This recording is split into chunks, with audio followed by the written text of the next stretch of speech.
Bismillahirrahmanirrahim. Alhamdulillahirabbil alamin. Wassalatu wassalamu ala Rasulillah wa ba'd. Allahumma anfa'na bima 'allamtana wa 'allimna ma yanfa'una wa zidna ilman. Assalamualaikum warahmatullahi wabarakatuh. Tidak ada kalimat yang lebih layak membasahi lisan kita di subuh kali ini kecuali kalimat syukur kepada Allah. Dan tidak ada rasa yang sepantasnya masuk di dalam dada kita kecuali rasa bahagia karena kita dipilih oleh Allah, termasuk orang-orang yang masuk jiwanya ke dalam Islam, lapang dadanya di dalam Islam, senang hatinya dalam kebaikan. Terlebih khusus yang di subuh kali ini sudah ada agenda-agendanya untuk bermuamalah dengan Al-Quran, maka berbahagialah, karena tidak ada kebahagiaan kecuali dengan hal-hal tersebut. Maka di pertemuan kali ini kita tetap melanjutkan dari karya Profesor Dr. Syekh Abdul Razak Al-Abbad Al-Badari dalam kitabnya Ahaditsu Islahil Qulub, pembahasan seputar yang menata hati. Dan alhamdulillah kita sudah masuk di pembahasannya bab ke-52. Kata beliau, madaris sa'adati, seputar kebahagiaan. Ketika kita melihat ulasan-ulasan yang beliau ulaskan seputar kebahagiaan itu dengan Islam, kebahagiaan itu dengan iman, kebahagiaan itu dengan amal soleh, kebahagiaan itu ketika kita mampu membahagiakan orang lain, dan kebahagiaan yang sebenarnya yang hakiki adalah ketika seseorang dimasukkan di tempat yang berbahagia, yaitu surga Allah Subhanahu wa ta'ala. Kemudian kita kutip dari beberapa kalimat-kalimat yang seputar dengan ini, tentunya ceramah kita dengan berbentuk ringkasan, disebabkan memang kitab ini termasuk kitab yang besar, termasuk di pembahasan ini. Tapi semoga Allah memudahkan kita dalam mengambil faedah-faedah inti. Kata beliau, man kana min ahli sa'adati fasayasiru ila amali ahli sa'adah. Siapa yang Allah telah tetapkan orang-orang termasuk orang-orang yang dibahagiakan, maka sungguh Allah akan alurkan amalan dan jiwanya kepada hal-hal yang menjadikan dia sebagai orang-orang yang dibahagiakan. Wa man kana min ahli syaqawati fasayasiru ila ahmali syaqawah. Akan tetapi siapa yang digolongkan oleh Allah termasuk orang-orang yang syaqawah. Syaqawah itu lawan dari kebahagiaan, kesengsaraan. Maka dia akan dimudahkan oleh Allah dalam melakukan amalan-amalan yang menjatuhkannya kepada kesengsaraan. Maka sekali lagi, ketika kita dipalingkan, jiwa kita digolongkan termasuk orang-orang yang dibahagiakan dengan keimanan, dengan keislaman, dengan amal soleh, dengan mampu membahagiakan orang lain, ketahuilah itu bukan karena kita hebat, bukan karena kita memiliki banyak dari apa yang kita miliki, tapi itu betul-betul keinginan Allah dalam memalingkan kita kepada kebaikan. Maka bersyukurlah, maka pujilah Allah dengan sebenar-benarnya pujian, karena kita termasuk digolongkan dari orang-orang yang dibahagiakan. Kemudian kata Nabi, seorang sahabat menjawab, faqal, kalau begitu nattaqib, kalau begitu kita bertawakal saja, bersandar saja. Karena kita sudah digolongkan. Kata Nabi, "I'malu fa kulli muyassarun amma ahlus sa'adati fasuyussiru li'amali ahli sa'adah." Tidak.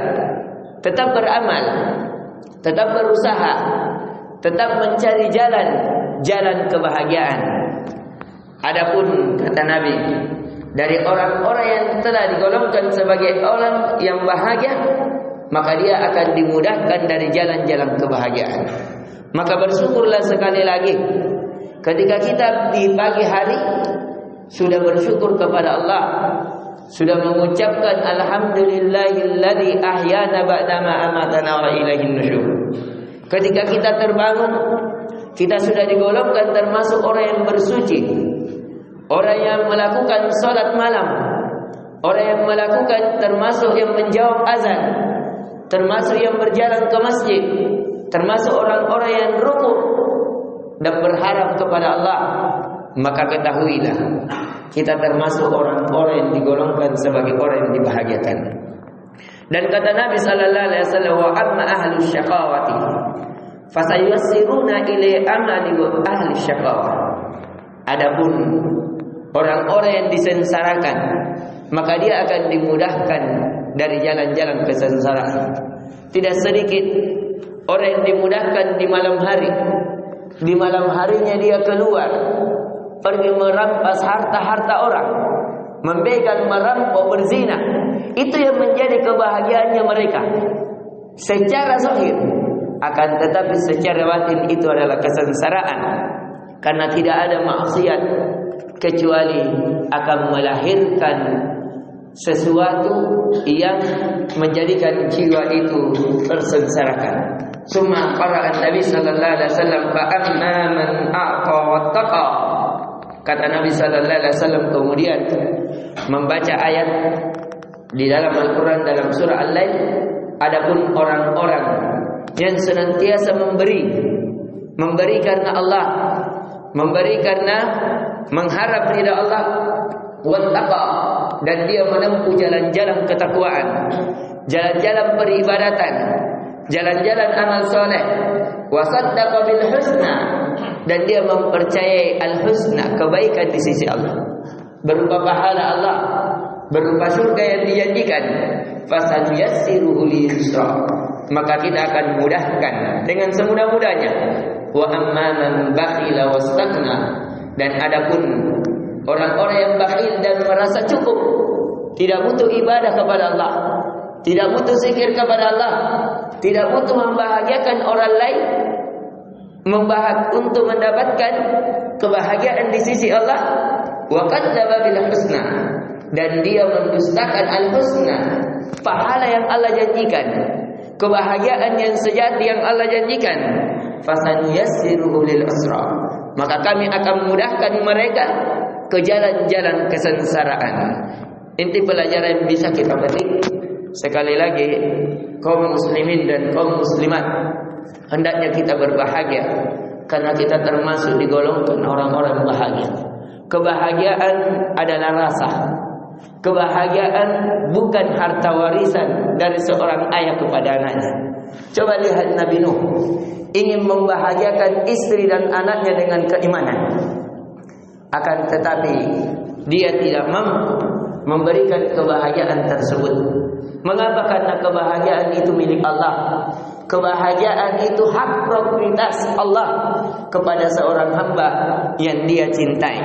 Adapun terhadap dunia, Allah memberikan kepada segala dia kehendaki, segala makhluk, baik yang kafir maupun yang muslim. Tapi merasakan kebahagiaan itu tidak diberikan kepada seluruh hamba. Dia diberikan bagi siapa yang memiliki keimanan, bagi siapa yang memiliki keislaman, bagi siapa yang memiliki ketaatan-ketaatan. Karena ketahuilah, kelezatan dalam kehidupan, kebahagiaan dalam kehidupan itu didapatkan dengan keimanan. Maka seorang penyair mengatakan, ilal imanu doa fala amanah. Ketahuilah ketika keimanan hilang dalam kehidupan dunia seorang hamba, maka tidak ada keamanan. Walad dunya liman yuhya dinan, dan tidak ada dunia bagi siapa yang tidak menghidupkan dalam dunianya agama. Wa man radiyal hayatu bi ghairi dinin faqad ja'ala al-fanahu la qarina. Barang siapa yang ridho pada kehidupan dunianya tanpa agama, maka ketahuilah dia telah mendapatkan kemusnahan sebagai pendamping hidupnya. Wa bit tauhid lil hammi ittihad, dan ketahuilah sesungguhnya dengan tauhid, dengan keimanan, segala keinginan-keinginan itu bersatu. Segala hal-hal yang menjadikan aspirasi seorang hamba itu bersatu. Walam tabdul ula mutafarriqin, dan seseorang tidak akan mendapatkan ketinggian, kemuliaan, kebahagiaan ketika mutafarriqina, di dalam jiwanya terpecah, imannya terpecah, amal solehnya terpecah, maka wallahi tidak ada seorang hamba akan merasakan kebahagiaan. Ini pelajaran sekali lagi yang bisa kita petik. Berbahagialah kita ketika kita digolongkan dalam termasuk orang-orang yang dibahagiakan. Yang kedua, bahwasanya kebahagiaan itu dengan iman, dengan amal soleh, dengan Al-Quran, dan dengan ketaatan-ketaatan yang lainnya. Dan kesengsaraan itu didapatkan dengan berpalingnya seorang hamba dari jalan Allah Subhanahu wa ta'ala. Ini yang bisa kita berikan. Semoga bisa memberikan pengertian kembali kepada jiwa kita tentang hakikat kebahagiaan.